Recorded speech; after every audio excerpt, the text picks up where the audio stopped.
Trump doesn't accept the existing narrative that has failed. I agree wholeheartedly with you about the fiction of a two-state solution. It's fiction in terms of political feasibility. It's fiction in terms of history. Trump loves people, and the people he loves the most are people who have been forgotten by self-appointed elites. And Trump really sees himself as someone who has been given privilege. In fact, in his inaugural address, he said, "It's providence that God saved me from the assassination attempts, not for my sake, and not just for America's sake, but for the forgotten man." If you want to know what makes Trump tick, that's it. We argued early, well before Russia invaded Ukraine, that there should have been preemptive military aid sent to deter him from invading Ukraine. In fact, as we learned, the greatest deterrence to invading Ukraine is Donald Trump. And so having Joe Biden in office, of course, meant that that wasn't going to happen.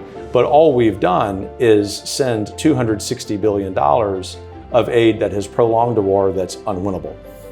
I'm not happy that it's unwinnable, to be clear. But in the United States, we're in a situation because of our debt crisis where we have to be very sober about what we can afford and not afford. The second reason we have argued against that is because we believe from America's interest, while Ukraine is important, that far more important to us is China.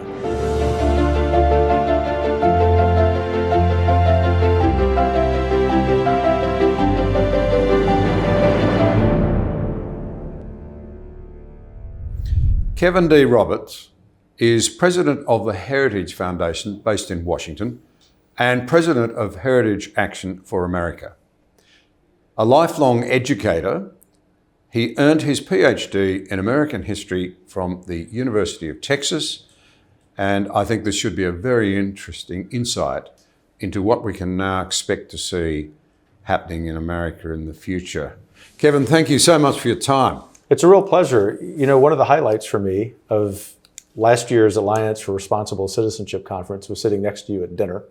And so when my colleague today said, "John Anderson wants to talk to you on his podcast," I said, "When? Tell me where." Well, thank you very much for the plug. We'll put that up in lights. You're not used to that kind of celebration from an American, but it's heartfelt. No, I certainly don't get it in Australia, so it's nice to have it from... You deserve more of that.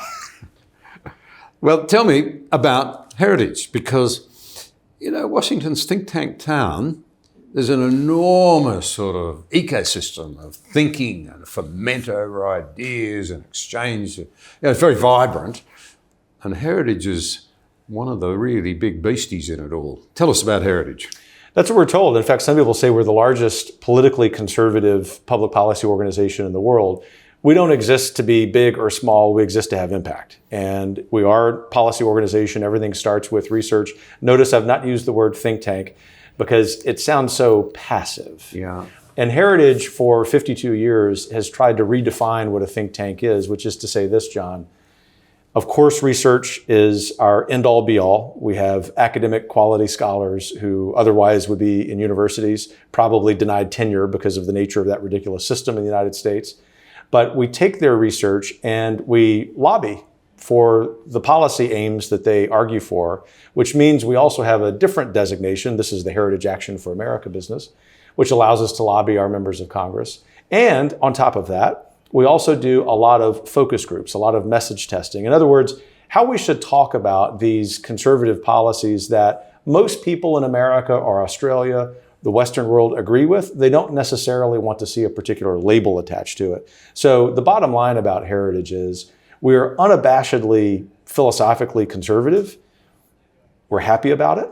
We're not angry about that. And we work not only in Washington, but in most state capitals around our country, and also, as you know, internationally. And our ultimate objective is to remind free people on earth that God or nature has wired them to be free, and we must revitalize self-governance if we want to save the West.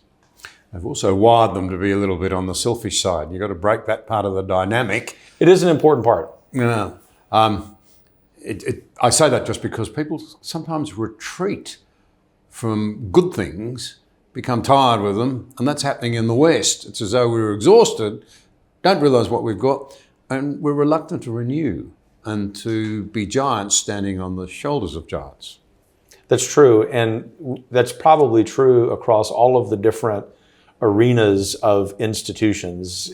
I'd say institutions for this reason, Politics, obviously important. You've got to be able to win elections in order to effect the policy change that you want.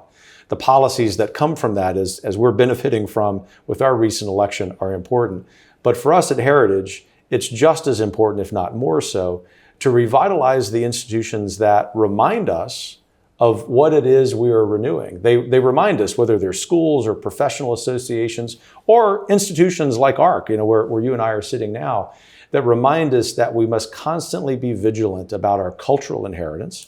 We understand that profoundly in the Anglosphere, but we ought not be spoiled brats about it, which is to say, we're just going to take that inheritance and go sit in a corner. We have to share that with others. And that requires, both on the individual level, but on the level of society, a willingness to share with others. Now, coming to America, the obvious issue now is, what does it mean that against expectations in many parts of the world, President Trump is back? Are conservatives right to be so convinced that this is the beginning of a new age, it's all going to be terrific? And are progressives justified in what appears to be their terror, frankly? Yes, to both. Although I understand for a rational person watching or listening to this conversation, even if they share our worldview, they might see what they would call typical American conceit. And my quick answer, yes, to those questions. I'm a historian. And what I have seen in the 2 elections of Donald Trump is the personification by Trump of this now decade-long process in the United States, a little bit shorter in Europe. You'll have to tell me where this is in Australia, of everyday people saying, we've had enough. We've had enough of self-appointed elites, particularly in supranational organizations, telling us that our national sovereignty is somehow less important. Doesn't mean that nations shouldn't work together, particularly strong allies like our 2 countries. But what it does mean, and what Trump has put his finger on, is that you can put any label on his policy agenda that you would like. He does not care. He wants to restore common sense. He wants to restore a real sense of individual sovereignty, but also national sovereignty. And I think that because this is, by my estimation, already 10 years in the making, amplified and personified by Donald Trump, that we can expect the next generation or 2 really to be dominated by this. And if you need no other sign, or you're looking for another sign of that, look at the Munich speech that our wonderful vice president gave, where he brought a well-intentioned but much-needed reality check to European friends about some of the things that need to change if, in fact, we want to continue this wonderful project that we're so passionate about. The left in the United States and in many countries is apoplectic because politically, tactically, for the first time in our country since Ronald Reagan was president, they don't know how to react. The best way for them to react would be to develop an aspirational vision that might be predicated on something like the policy program of Senator Daniel Patrick Moynihan, very famous liberal Democrat in our country in the 60s and 70s, a bit of a political hero of mine, even though I disagreed with him on a lot of things, because he was genuine and authentic about the same aspiration, which is freedom. Probably wanted to use government more than you and I would, but at least it was well-intentioned and didn't want to upend and upset the existing institutions. That's where the left needs to go. But they're in the wilderness right now. And I will say, just to use an American football analogy, we're happy to spike the football for a little while. Can I ask, what do you think when you mention American individual sovereignty and American sovereignty, America's role as a global policeman presiding over what's been known as the liberal global order? It's been fraying very badly for some time now. Internal loss of confidence in the dynamic of it, I suspect. But as an Australian, I'm worried about whether or not this might mean a retreat to isolationism. Make America great. We don't need the rest of the world. Very respectfully, and that's genuine, I think that's a false dichotomy. It's floating around, though. It's oh no, that it's floating. I know that it's real. The perception is real, but the framing of either America is the world's police force, or it's an isolationist that, in your words, and again respectfully, has retreated from the world stage is a false choice. And what's happened is something in the middle, which is that Americans realize we, of course, want to be the best friend our allies, including and especially Australia, know. We want to have the most lethal, efficient defense in the history of the world, but we want to use it more sparingly than has been the case over the last half century for a number of reasons. Domestically, we're weaker, unfortunately, by every objective measure, socioeconomically, culturally, so on. I'm not a declinist, but we do have to understand that our social scientist experts at Heritage would say that. Or internationally. And here, not to pick on Australia, but on European friends. They're very fond of coming to the United States and wagging their fingers that the United States needs to spend more on defense, maybe even entertain sending our own men and women to far-flung places when they themselves aren't, in our estimation, pulling their own weight. What Trump and Vance are doing is trying to reset that table, not toward isolationism, but toward an expectation where everyone bears their burden. Australia has always done that and then some. So Australian friends should take this as encouragement. But there are some European friends, to be honest, who probably need that reminder. I'm going to say, as an Australian, you're being very kind, but the reality is Australia has not managed the seriousness of the situation in defence terms properly either. Then there's an opportunity, right? And I mean, Donald Trump should speak for himself, and he does. But if I can be a little bit of a political and policy translator for where I think he and his administration are going, particularly for a friendly audience in Australia, it's that we all need to do things differently than what we've done in the past. It's not a rejection of great heroic alliances of the past, but an opportunity to understand each of our countries has some weaknesses domestically that need to be addressed. They can be addressed simultaneously while we're revamping our defense forces, but it also means we just have to be more careful about how often we engage our respective militaries. Now, of course, defence, dear to your heart and dear to mine, it matters. It does. There are many actors in the world today. I don't know how often we have to repeat this, particularly to young people who have never seen conflict. And, I'm a fortunate person. I haven't been involved in war. I was just too young for Vietnam. Obviously past serving age by the time some of the other conflicts came along. But we've got to understand that there are bad actors who only understand strength. And if you want peace, as the old Chinese leader had it, you've got to prepare for war. Now, it's expensive. It's very expensive. All countries have allowed defence on expenditure. The major Western countries have actually reduced their effort on expenditure and expenditure on defence quite a bit. And in particular, we're here at ARC, where Neil Ferguson has referred to Ferguson's Law.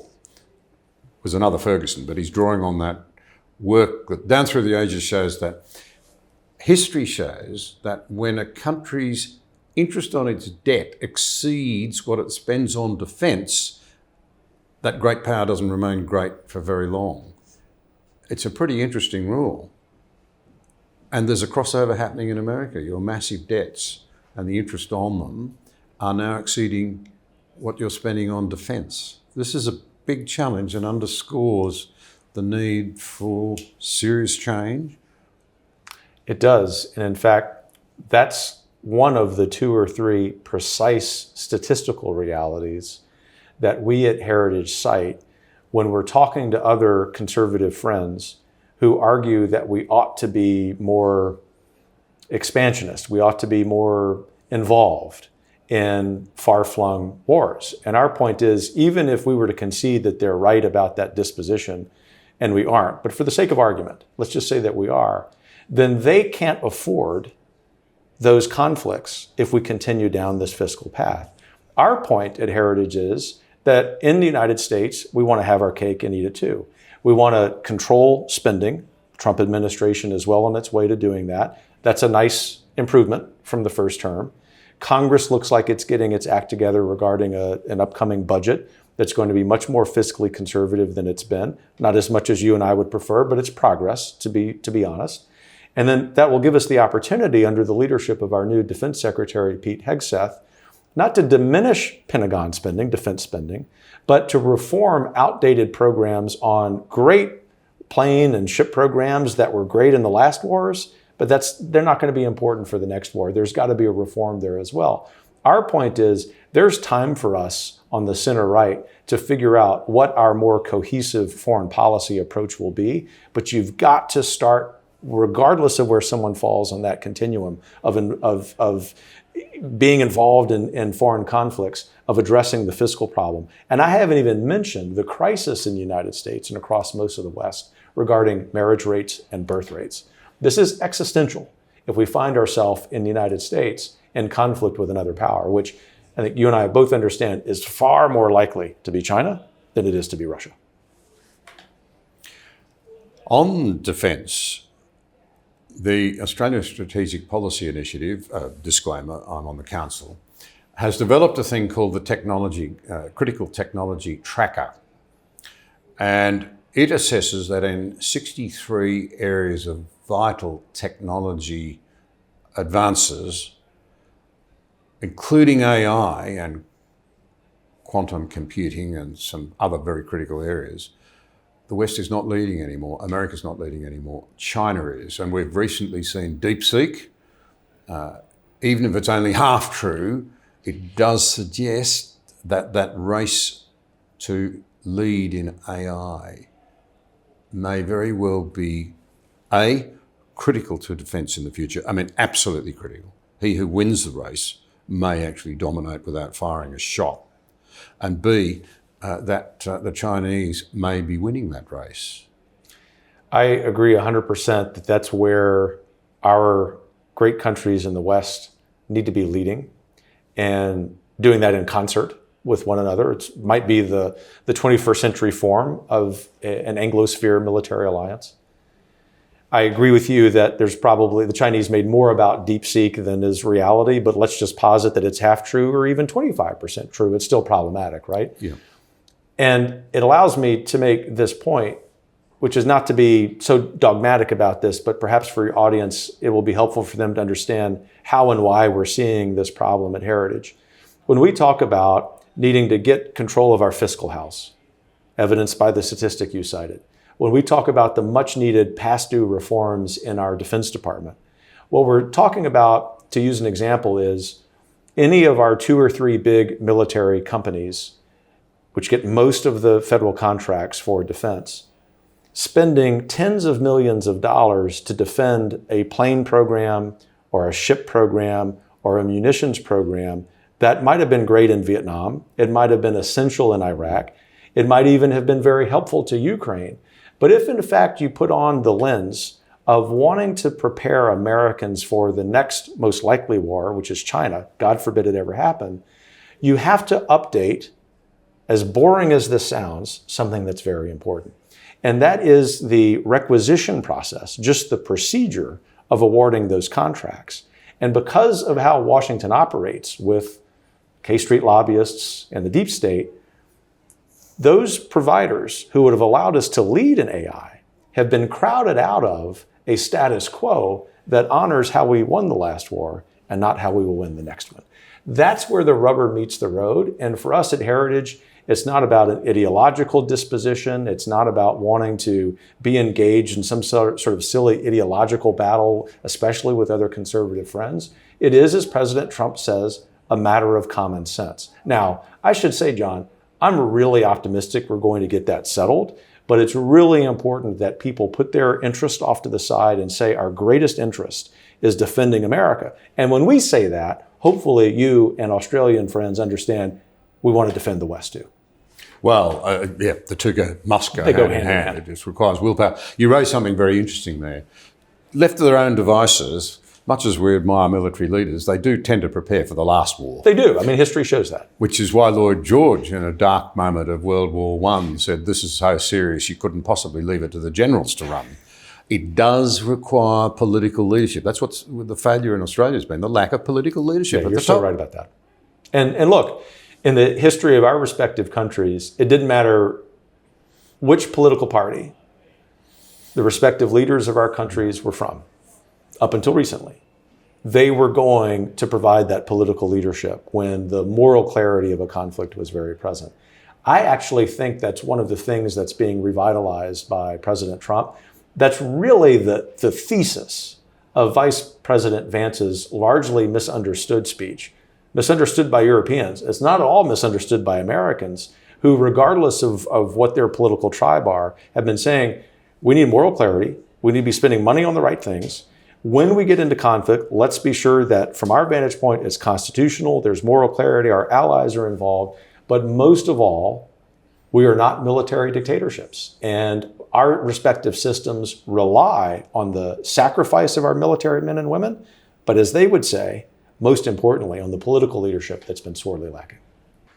Given the multiplicity of challenges confronting America, can I just ask you where you and Heritage think the number one emphasis has to be? Right now, on getting our house in order so that we can be the best friend possible to our allies. And that means economics and defense. It means economics, society, defeating the radical leftists who have marched through our institutions in a culture war they brought to our doorstep, and at the same time, using the same spirit and mandate from the American people that elected Trump, reforming our Department of Defense and its procedures, its funding, the political incentives and disincentives, so that by the end of this second Trump term, he will have been successful on all of those fronts. And I think he's going to be. You asked for one priority. I think you can have 4 priorities, as I just articulated, and still get them done. If Trump's pace and the first weeks of his administration are any indication, he'll probably surpass expectations. Well, as we look around the world today, there's plenty of challenges. Let's come to the Middle East. Pretty extraordinary suggestion that we turn Gaza into a luxury resort and that Gazans go somewhere else and what have you. At the very least, it broke the paradigm, because I personally have felt for some time that the endless mantra of a two-state solution just doesn't cut reality anymore. But I don't know, what President Trump suggested sounded pretty out there too. Well, that's Trump at his best. And by that, I mean, Trump doesn't accept the existing narrative that has failed. I agree wholeheartedly with you about the fiction of a two-state solution. It's fiction in terms of political feasibility. It's fiction in terms of history. And they don't want it. The Gazans don't want it. No, they don't want it. Time again. It makes no sense whatsoever. And who are you going to negotiate it with? It's something that's just never going to happen. And so, of course, I'll leave up to world leaders to decide if Trump's idea of a Gaza resort makes sense. But what I love about that idea, what we at Heritage love about that idea, is that it changes the narrative. And if I know anything about Donald Trump, it's 2 things. The first is he's going to reject the narrative of a status quo that's failed. And secondly, when he gets down to actually working on details, whatever the details of Gaza may be, it's going to be well-intentioned. Certainly, he's the American president with American interests first, but that doesn't come at the expense of others. I know him to be a sincerely warm and genuine person who cares about other humans. And I would expect every party in those negotiations to get a fair shake. I can't resist this. One of the things that I've heard several times now from several people who have had close insights to Donald Trump is that Donald Trump, the man, actually is quite compassionate about the little guy. Unbelievably so. And I can say, and I even mentioned this to him, we got a chuckle about it when we first met a few years ago. Even though as a child, a teenager, I read all of his books, I sort of fashioned myself an up-and-coming entrepreneur, and I thought he'd be a good guy to mimic. And I realized he's from New York. I live just north of what we now call the Gulf of America. It's probably not going to happen. And yet, when he ran in 2016, I thought, there's no way this guy really, as people say, likes everyday Americans. John, it's profoundly so. Everyone who comes into contact with him, whether they are waiters, waitresses, people who are flight attendants on airplanes, security people, particularly law enforcement, love our president. He genuinely gets to know them. And this is well before he was a politician. I mean, it's very artful for men and women in politics to do that. But Trump loves people, and the people he loves the most are people who have been forgotten by self-appointed elites. And Trump really sees himself as someone who has been given privilege. In fact, in his inaugural address, he said, it's providence that God saved me from the assassination attempts, not for my sake. And not just for America's sake, but for the forgotten man. If you want to know what makes Trump tick, that's it. What was that incredible line he came up with during the campaign? I thought it was a very clever one. Don't get them wrong, it's you they hate. It's just that I stand in the way. How did that go? Something along those lines. Yeah. Yes, is very effective. And what Americans read into that was, and this is when the polls really started to reflect a growing support for Trump, when a lot of people thought that was impossible, they could see themselves in Trump's plight, whether they were political conservatives or religious rights advocates who had really been targeted by our Federal Bureau of Investigation, or whether they were small businessmen and women, apolitical, who were just subjugated by the overreach of the federal regulatory state. They could see themselves in Trump's plight. It was, of course, a great travesty. It was helpful politically, but I can tell you, most importantly, it's really motivating him every day to go through these executive orders at the pace that he is. Can we be confident that in trying to resolve the dreadful conflict in Ukraine, we won't end up in a situation where the Russians are almost rewarded for the terrible things they've done and left in what's more in a position where they can rebuild and become a menace again? I understand why you and other thoughtful people would ask that question. And yet, I'm 100% confident that the one person who can lead the resolution of that in a way that both parties to that conflict have to pay a price is Donald Trump. Donald Trump, J.D. Vance, Secretary of State Marco Rubio will not agree to any peace agreement that somehow rewards Russia. That comes, however, with the understanding that Mr. Zelensky and the Ukrainians will have to accept they're not getting back the territory that they lost in 2014. That's a tragedy. I'm just speaking about realities here. But whether through sanctions or other punitive measures, part of the deal from the Americans will be the Russians have to pay a price. Donald Trump is not going to give that away. In fact, not suggesting you were doing the following at all, but I think that there have been some folks in Europe, maybe even in our American media, who have portrayed Mr. Trump, Mr. Vance, even me and my heritage colleagues, because of our realism about what's possible in Ukraine, as being Putin stooges. And if they can stop doing that kind of straw man argument and instead focus on what's real, then I think we actually can see a situation where Ukraine keeps as much territory as possible. They're given the opportunity to rebuild, perhaps over the next 10 or 20 years, become a democracy that's a model. Right now, they're not. I mean, you and I both know that Mr. Zelensky, in spite of his heroism in terms of being a military leader, has caused just terrible political violations of speech. Ukraine continues to be one of the most corrupt nations in the world, according to our Index of Economic Freedom. They've got some cleaning up to do as well. We ought to be sober and objective about those realities, starting, of course, with the evil that is represented by Putin. And I think Trump will do all of that. To what extent would you say that it's important to get that matter resolved in order to focus on what many people would see as the greater threat, China's ambitions, understood and not understood, certain and uncertain? I think it's vital, and that's why for 3 years, Heritage has been opposed to the form of aid that our Congress has authorized to Ukraine. We argued early, well before Russia invaded Ukraine, that there should have been preemptive military aid sent to deter him from invading Ukraine. In fact, as we learned, the greatest deterrence to invading Ukraine is Donald Trump. And so having Joe Biden in office, of course, meant that that wasn't going to happen. But all we've done is send $260 billion of aid that has prolonged a war that's unwinnable. I'm not happy that it's unwinnable, to be clear. But in the United States, we're in a situation because of our debt crisis where we have to be very sober about what we can afford and not afford. The second reason we have argued against that is because we believe from America's interest, while Ukraine is important, that far more important to us is China.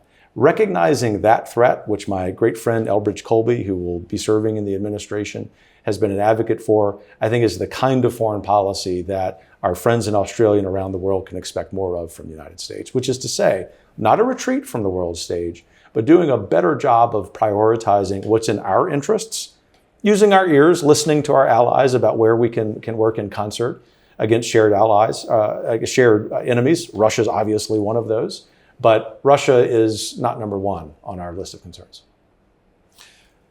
I suppose in some ways I've had a concern that if you send the message to Beijing that if you can grab a bit of territory and there'll be a bit of a fuss from the West, but they're exhausted and they won't last long, whereas we Russians, we know how to wait for centuries. And if that plays out the wrong way in Beijing, you just got to spend a bit of time.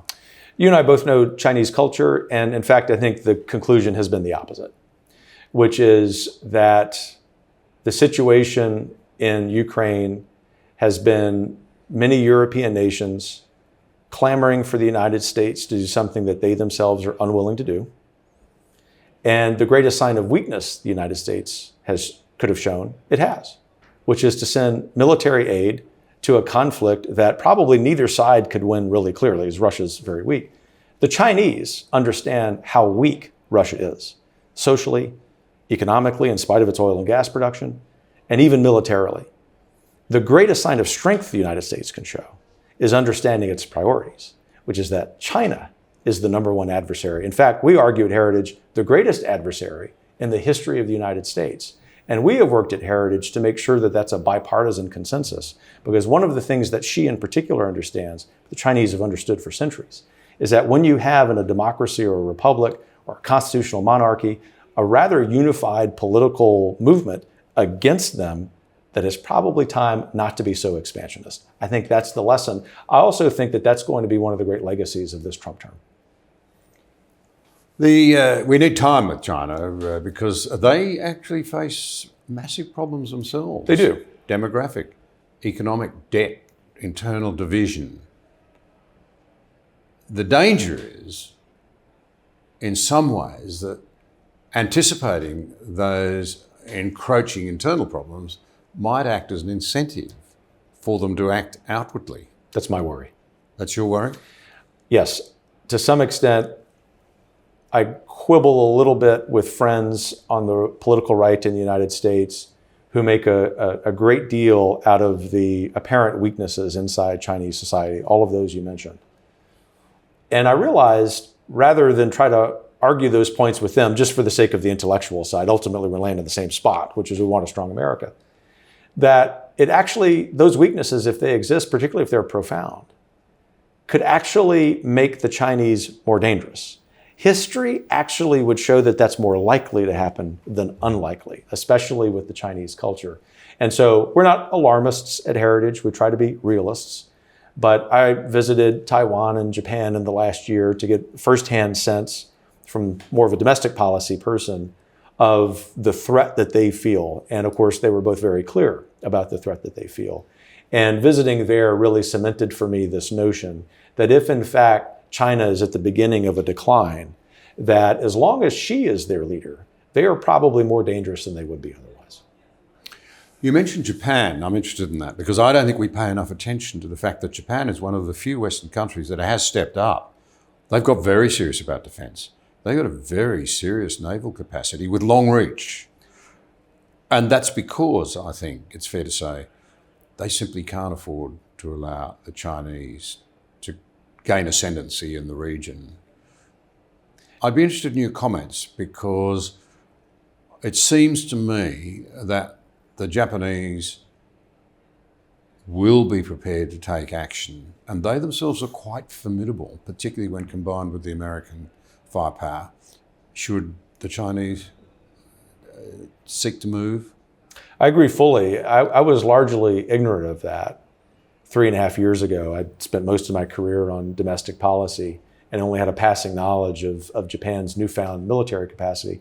But that trip there, and of course the great scholars I work with at Heritage, showed me that what you just said was true. Japan does have still some lingering and understandable political opposition to that military buildup, but it looks like they've been able to get past that. And I think one of the reasons they was because of the great friendship that President Trump in his first term forged with the tragically late, Prime Minister Abe. But what persists in Japan is that lesson. And what I walked away with was this, sort of tying together this wonderful conversation thread we've had. The Japanese, in spite of political difficulties in doing so, have done what so many Western European nations have failed to do, which is actually to put their money where their mouths are. And they've done that so impressively to Donald Trump. He sees them as one of the most important 2 or 3 allies for the United States on the planet. Not that the world, people in other countries need to exist to do that, but from a military point of view, you want to be America's friend. And so I went home from that trip, John, encouraged that it wouldn't just have to be the Americans and the Australians, and of course our British friends would be there too in the Far East, but that the Japanese were ready to not just pull their weight, but then some. That's the kind of deterrent that makes the Chinese think twice about being more aggressive. You know, too, that the Japanese stuff will be good. Yeah, that's the other guarantee, stuff. Right? Yeah. It's like their Toyotas. They're not going to break down in the middle of the battle. And that technology edge is very important, as we've touched on. It's vital. I could talk forever about these things because they fascinate me and you so much, and they're so important. But can I come back to domestic realities in America? DOGE, Doge, is that what you call it? Doge. It's a great acronym, right? Well, we've seen this extraordinary stop on foreign expenditures while a review takes place. There were some extraordinary things being that were being supported. You might throw a couple of those in anecdotally.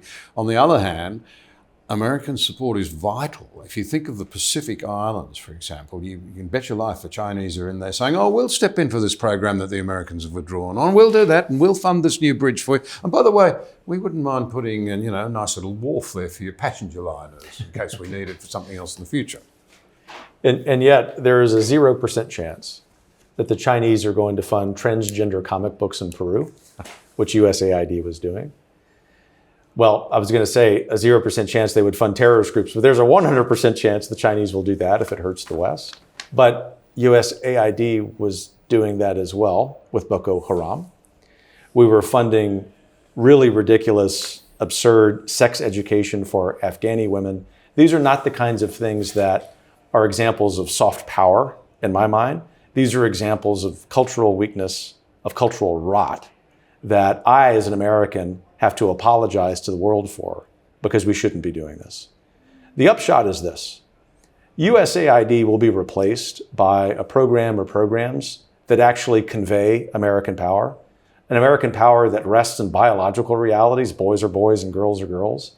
And then we can get on to the important work, especially of countries very close with friends and leaders in African countries, which is an academic interest of mine before it became a real world policy interest. And they say, Kevin, we've got this dilemma. It's this dilemma that you were mentioning regarding the Pacific Islands. We can go the way of America, which under Biden and Harris has been woke. We can go the way of the Chinese, which we know is a really rotten deal. The infrastructure will be bad. The money won't last forever. But right now, that's a really difficult choice. And so what I see in the near term is an improvement in making that choice easier. And I have full faith, not just in Trump, but in Secretary of State Rubio, whom I know well, to develop a program that will produce the kinds of things that you're doing. But the days of both third world people and American politicians getting rich off of USAID are over.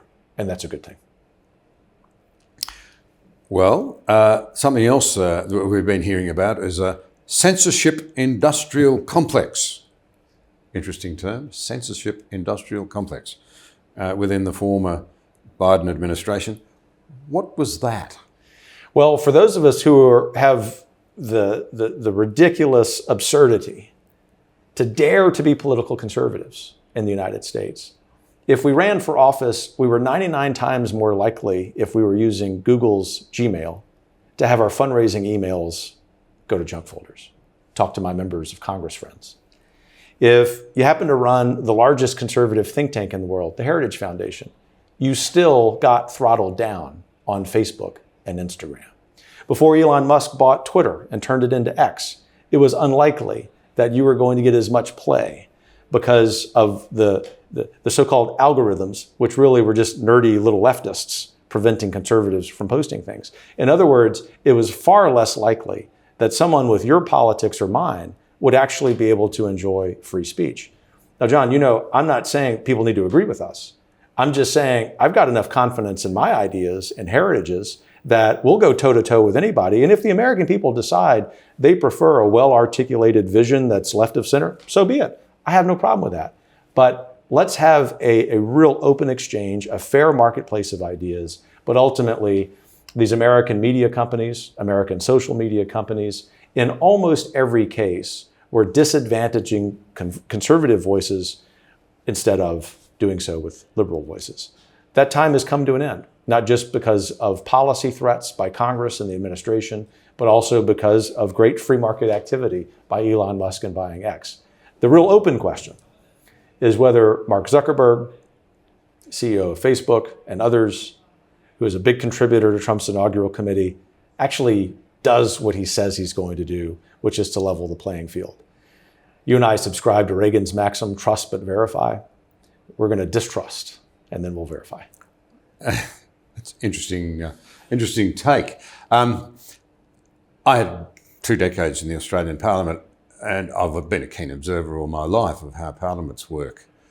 And one of the most basic lessons of all is that no matter the government, it performs at its best when there's a really free and robust exchange of ideas, when everything's probed, when everything can be questioned. You've got to do it in a civil way, and that's one of the problems. I'm sure the loss of confidence in free speech amongst young people is partly because so many people on social media have abused others, and then people start thinking, I really have been offended by this, I really have been unfairly traduced, I can't sort of get back, and so then they lose confidence in free speech, which is not the answer at all. But these are big challenges, aren't they? They are. We've got to learn to debate again. And I suspect that a lot of the resistance to a free and open debate from the progressive side, quite frankly, is because they find it hard to deal with facts and with research and with reliable information. I chuckle because what you said is so profoundly true. In my experience, I had started my career as a history professor. And as you might imagine, given my politics and my faith, I was a bit out of step, shall we say, with all of my other colleagues at a large public university in the United States. But that was 25 years ago. Today, I no doubt wouldn't even be granted a doctoral degree just because of my politics and faith. No doubt I wouldn't even be able to get an interview. I mean, this is the story of many political conservatives, even those of us who are obviously so charming as I am. But the real genesis of this, the origins of this, go back to the academy in the 1960s, when slowly but surely, more and more would-be professors, more and more students were treated differently forget if they were conservative, if they were just questioning liberals, questioning progressives. And we've gotten to the point now where what that has done is rob us of the ability to have civil disagreement. And as we like to say at Heritage, where we welcome all voices at public events, in spite of our very clear positions on things, civil discourse does not mean that there's unanimity of opinion. No, obviously, by definition, it's quite the opposite, that all of us are so confident, but also so charitable in how we go about our disagreements with others, that we can walk away and still be friends. And I think that's a really good yardstick to use. Ultimately, I think that's going to be one of the great measures of success in Western democracies and republics over the next generation, is the restoration of free speech. I agree with that. And robust is fine. Personal denigration and scorn are not. Well said. And that's the key distinction that needs to be understood. Well, I come out of a system where the debates in the House could be unbelievably robust. And every so often people would say, we've got to reform the way the Parliament operates. And I always wanted to draw this distinction. It doesn't matter if the debate's robust, it's when it becomes personal and derogatory of others on matters other than substance. That's right. The whole thing breaks down. The genius of Western culture has been learning to live with one another's deepest differences. It's called freedom of conscience and freedom to act in accordance with your conscience and your beliefs. It's important to debate ideas. Yep. And not get into personal attacks. It's a very difficult mantra to live by, which we do at Heritage, because it means you take a lot of slings and arrows. You know this because of your political and policy career.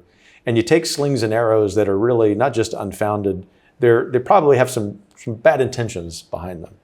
And yet, if we're going to play our part in revitalizing civil discourse, we also have to be witnesses to what great civil discourse looks like.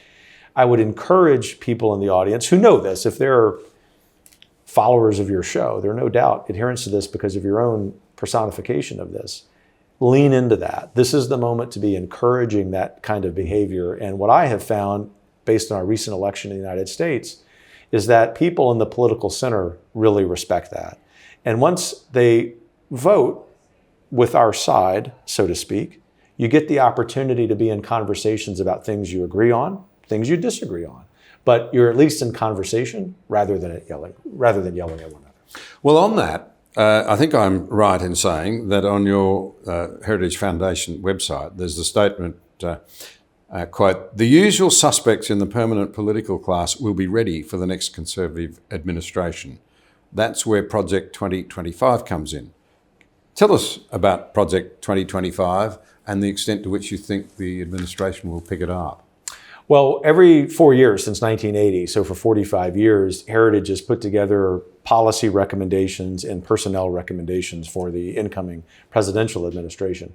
This time around, based on the experience President Trump had in 2017, when long entrenched bureaucrats, we affectionately call the deep state in Washington, blocked a lot of the policy progress he otherwise would have made, we brought together not just our heritage scholars, but 110 other groups on the center right in the United States to do this effort in unison. Never before, to my knowledge, has the American conservative movement been as unified around a set of policy ideas covering every policy area, but also, very importantly, spent resources in cultivating a personnel database. Obviously, the president, vice president choose policies, they choose the people, but we wanted on the outside to provide these resources. Well, we did such a good job of that. We became a really big target because the media, the censorship industrial complex, groups on the left, exercising their free speech and then some, made a big deal out of this when really all we were doing is what we've done since 1980. And so it became a bit of a political hot potato that ultimately did not work. What it's done, much to the chagrin of the left, which probably gave us $1 billion in earned media we were not seeking about this project, is raise the awareness among more Americans that now is the time to move quickly with great ideas, with great people. President Trump and Vice President Vance deserve all the credit. Heritage is happier when we get no credit for anything. We like to be behind the scenes. In this case, we can look back and say the American people should be taking a victory lap because their policies are being enacted. You are operating in a context where American values have changed massively. It's been tracked for a long time. And there was some research recently showing that support for religion had roughly halved as seen as important from mid-70s to the mid-30s. The number of people who believed children were important, again, from roughly 75% of people down to about 35. Then you get to patriotism. And not only is it halved, but perhaps even more worryingly, I think I saw some research quite well accredited that suggested that baby boomer Americans are overwhelmingly still patriotic and believe in America, but that people under 25, it drops away. It's all only just in double figures. You're a patriotic American. The regime is patriotically America. The Americans have chosen to respond to a message about restoring America. Do you see, and there's another thing that strikes me, despite the obvious frustrations of the left, in many ways the transition to power was quite peaceful, I thought. You know, there were no sort of major interruptions, disruptions, people claiming fraud or any of those sorts of things. And that augurs a little bit better. It does. I think it helped that President Trump won the popular vote. Yeah. I think had he merely won an electoral college majority, which is, of course, how our presidents are elected, the left would have exploited that. But to your larger question, what connects all of those problems, the decline in religiosity, the church-going, the decline in belief in the importance of marriage and or of children, and the decline in patriotism, especially among Americans, say, under the age of 35 or 40, is something we discovered at Heritage in some focus grouping that we did early in the election cycle. Every group of Americans, whether they were black men in Atlanta, Georgia, whether they were Hispanic women in Phoenix, Arizona, whether they were middle-class folks of all ethnic backgrounds in Pittsburgh, Pennsylvania, said the same thing. Unsolicited. This is a focus group, so these are open-ended questions. Yeah. They said, the American dream is being stolen from us. Now, when the interlocutor, the mediator, asked the follow-up question, who's stolen it? Answers varied. But the point was they felt a sense of loss. For some of them, it was an economic security that is a synonym for the American dream, which meant that they no longer believe that they've got the monies, sort of the economic stability, particularly from the standpoint of young men, to ask a young lady to marry them. If they're already married, they don't believe they can bring children into the world for the same reason. For others, especially a little bit older African American men, they saw a loss of social and cultural security and all the transgender ideology nonsense of the left. And it all pointed to the same thing, which was, this country isn't normal anymore. And they said, if I wake up in a country I don't think is normal, why would I be patriotic about it? And so on one level, these are really deep-seated problems that will take generations to fix. If you think about the American dream writ large, marriage rates and birth rates and so on. The economic security actually is something that I think Donald Trump is already beginning to fix. It's going to be difficult because of the debt that the previous administration, but all previous administrations have created. Yeah. All of that to say, this is why he's talking about common sense. This is why often President Trump talks about a normal country and normal people. Part of it is, too, he doesn't like ideological and political labels. He just wants to be a common sense kind of guy. But there's a real political magic in that, which, like Reagan, to be bipartisan, like John Kennedy, appeal to. It wasn't just something they said. It wasn't just some political line you could throw away. It was something they really believed, they personified in their own sacrifices for this country. The point is, it's a very bipartisan thing, and I think it's going to be one of his great legacies domestically. I've been fascinated by what seems to me to be, on the one hand, the collapse of support for diversity, equality, and inclusiveness initiatives, which actually had begun before the presidential campaign. I mean, a couple of very big American companies had said they were dropping it. But President Trump has come in and just said, no more of this. And it's as though it was just an idea, his moment had come. Is that your impression? And why do you think those programs were doing so much damage? That issue and fighting the illegal immigration problem in our country, particularly at our southern border, and the economy were the three defining issues in the presidential election. And so it speaks to the potency of the issue of combating diversity, equity, and inclusion programs. Trump has attacked those inside the federal government. And so that will now, of course, improve the quality of hiring in the federal government. It'll also improve the contracts that the federal government awards to businesses. But where the fight still exists, in other words, where we must still be vigilant, is in a large number of corporate boardrooms. And a good rule of thumb, like all rule of thumbs, not categorical, but a good rule of thumb, is that the larger the company, particularly if it's publicly traded, the more likely they're using DEI programs. A good example is the American wholesale club chain Costco, which has not just doubled down, but tripled down on its DEI hiring practices, almost to the point where they're saying they want their workforce must represent perfectly the ethnic and racial representation of the American population. That's just sort of absurd on its face. You might think that if you're going about hiring the right way, that could happen. But the point is, no federal policy is really going to affect that, which is why we at Heritage and some other friends, Vivek Ramaswamy, for example, sort of cut his teeth in policy doing this. My friend James Fishback has just started a great capital fund, Azoria funds, combating this so that we have seats at corporate board tables to be able to say, how about we get back to the concept of merit? And how about we get back to the concept in a for-profit business of making money? And let's assume that because this is the 21st century and we have overcome almost all of this racial nonsense, that we actually can live a virtuous life.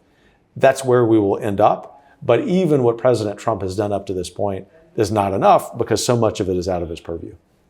Nonetheless, I can't help observing that it seems to me that many very big businesses in America have moved away very decisively. There's definitely been progress. I just wanted to clarify that even though there's been Right. progress, it's not been total. Right. Because it seems to me in the end that it's a drift towards totalitarianism, really. I mean, if you're going to have quotas for everything, That's the logical extent of it, right? justice must go out the door, really, in fairness, because there are a lot of people with merit who could make a bigger contribution to the benefit of all, who are going to be bypassed and sidelined, and then they're lost to the system. This is why it has to be fixed. Well, touche. Point taken. Can I come to the issue of people in the administration who would not be seen as conservatives? I think you'd think of that as Robert Kennedy. I think you'd probably say that of Elon Musk. So it's not a uniformly conservative administration. Yeah, that's certainly accurate and fair. And I actually think that's one of its strengths. And this is coming from, as you know, I'm a lifelong movement conservative. And I think Mr. Musk's involvement in Doge has been vital. It has been important not just in finding $1 billion in budget cuts a day.